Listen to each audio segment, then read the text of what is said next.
ईश्वराचे अस्तित्व. प्रस्तुत ग्रंथात प.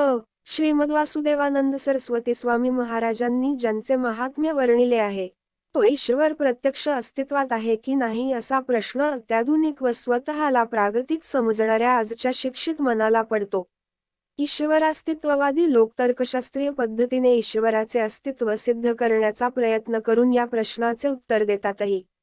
पण हा प्रश्न बुद्धिवादाच्या आश्रयाने वस्तुत सुटणारा नसल्यामुळे तार्किकवादांनी कुणाचेच खरे समाधान होत नाही. ईश्वर हा वस्तुत तर्कवादाचा विषय नसून तो अनुभूतीचा विषय आहे.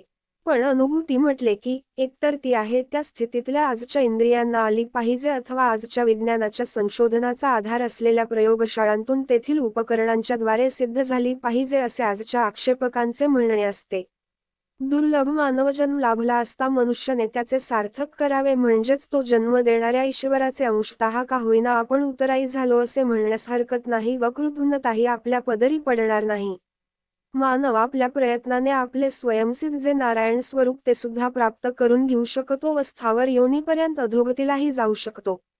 सर्व योनी निर्माण करून सुद्धा ईश्वराला समाधान वाटले नाही, म्हणून त्याने आपले स्वयंसिद्ध ईश्वररूप ओळखणारी मानव योनी निर्माण केली व त्याला समाधान झाले असे शास्त्रात म्हटले आहे. म्हणून मानवाने आपले ब्रह्म, परमात्मा किंवा भगवान असे विविध नामाने वर्णिलेले मूळ स्वरूप जाणण्याकरताची तर सर्व प्रयत्न टाकून अहोरात्र झटले पाहिजे. म्हणजे सर्वात श्रेष्ठ असणारा आत्मलाभ त्याला होऊन तो कृतार्थ होतो. सच्चिदानंद ईश्वर हे आपले स्वरूप असूनही अज्ञानाने त्याची विस्मृती आपणास झाली असल्याने, जागेपणी सार्वभौम राजा असून स्वप्नात भिकारी होऊन नाना प्रकारची दुःखे भोगणाऱ्या राजाप्रमाणे सर्व जीवांची अवस्था झाली आहे. ती दैन्यावस्था दूर होऊन पूर्ण आनंदमय अशा सम्राट राज्यपदावर आरूढ करण्याकरताच ईश्वर संत महंत या रूपाने जगात अवतीर्ण होऊन त्याला आपल्या पूर्वस्वरूपाची स्मृतिरूप जागृती करून त्याचे दुःख दैन्य नाहीसे करून कृतार्थ करतो. आबालवृद्धांस सुलभबोध करून देणाऱ्या दत्तमहात्म्य ग्रंथासारखा सर्वांग सुंदर ग्रंथ वाङ्मयात अपूर्वच आहे. महाराजांच्या स्वरूपाप्रमाणे हा ग्रंथही अत्यंत चित्ताकर्षक असाच आहे. कितीही वाचन झाले तरी नित्य नवनव असाच तो आहे. सगुण स्वरूप साक्षात्काराची ज्ञानशक्ती व वैराग्यरूप साधने रसभरीत वाणीने महाराजांनी यात सांगितली आहेत. महाराज अल्पकाम असल्याने देवाजवळ काही मागत नसत, परंतु या ग्रंथात सान्निध्य ठेवण्याकरता त्यांनी श्रीदत्त प्रभूंजवळ प्रार्थना केली आहे. ते म्हणतात, हे प्रभो दत्तात्रेया, मी मागतो पसरून हात. ह्या ग्रंथी सतत सान्निध्य ठेवी. 51 110 व या प्रार्थनेप्रमाणे दत्त महाराजांचे या ग्रंथात सान्निध्य आहे असा अनुभव वाचकांसही येतो. त्यांच्या इतर कोणत्याही ग्रंथात याप्रमाणे महाराजांनी प्रार्थना केलेली दिसत नाही.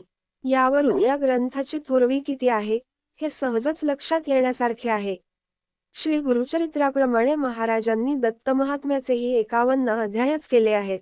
याची ओवी संख्या 5400 केली आहे. यात श्री दत्त महाराजांचे सांगोपांग चरित्र व सहस्त्रार्जुन, अलर्क, यदू, आयुराजा, परशुराम, प्रल्हाद वगैरे भक्तांची व तदनुषंगाने अत्री, अनसुया, रेणुका, जमदग्नी इत्यादिकांचीही चरित्रे अत्यंत रसाळवाणीने वर्णन करून स्वस्वाधिकारानुरूप साधकांचे भक्तिज्ञान, निष्काम कर्म इत्यादी परमार्थमार्ग अत्यंत स्पष्ट व निश्चित स्वरूपाने वर्णिले आहेत. साल व कोयरही ताम्रादी फळांचा गाभा जसा सर्वच अमृतमय असतो तसाच हा ग्रंथ अगदी अमृतमय आहे. त्यामुळे त्याच्या निरंतर सेवनाने मूळचाच अमृत असणारा मानव अमृतमय होईल यात बिलकुल संशय नाही. पुढील भागात लाईक करा, सबस्क्राईब करा.